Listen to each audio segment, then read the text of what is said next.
അപ്പം ഞാൻ 2 ഓമയ്ക്ക പറിച്ച്. ഇത് പഴുപ്പാണ്. മഴയുടെ ആയിരിക്കും ഇതിനൊക്കെ ഒരു മങ്ങൽ കളറുണ്ട്. അപ്പൊ ഇത് നല്ല പഴുപ്പായിട്ടില്ല. അപ്പം ഇത് നമ്മൾ ഇച്ചിരി ഒന്ന് പഴുക്കട്ടെന്ന് വെക്കുക. കാരണം നല്ല പഴുപ്പാകുക. അപ്പൊ ഈ പഴുപ്പാവാത്തതിനെ കുറിച്ചാണ് ഞാൻ ഇന്ന് കഥ പറയാൻ പോകുന്നത്.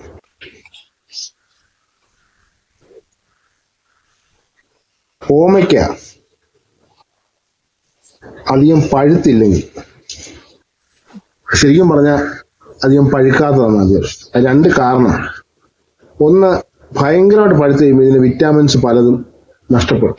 ഈ ഒരു പഴുപ്പ് നമ്മൾ ശ്രദ്ധിച്ച് നോക്കിയാൽ ഈ വവ്വാലൊക്കെ കൂടുതലും കഴിക്കുന്നത് ഈ ഒരു പഴുപ്പ്, കാറയ്ക്കാ പഴുപ്പ് എന്ന് പറയും. ഇപ്പൊ ഈ ഒരു പഴുപ്പാണ് ശരിക്കും കഴിക്കുന്നത്. ഇത് നല്ല മധുരം ഇപ്പോഴും തന്നെ ഉള്ളിലുണ്ട്. പക്ഷെ ഇതിന് ഇച്ചിരി കൂടെ പഴുപ്പ് കുറഞ്ഞിരുന്നാലും നല്ലതാണ്. ഈ ഒരു പഴുപ്പാണ് കൂടുതലും കഴിക്കുക. അപ്പൊ ഇതിലും കൂടുതൽ പഴുത്ത് കഴിഞ്ഞാൽ മധുരം കൂടും, പക്ഷെ വിറ്റാമിൻ്റെ അളവ് കുറയും. അപ്പം തീർച്ചയായിട്ടും കാറയ്ക്ക ടൈപ്പ് പഴങ്ങൾ മാക്സിമം കഴിക്കാൻ. എന്നിട്ട് വവ്വാല് കഴിച്ചൊന്നും കഴിക്കാതെ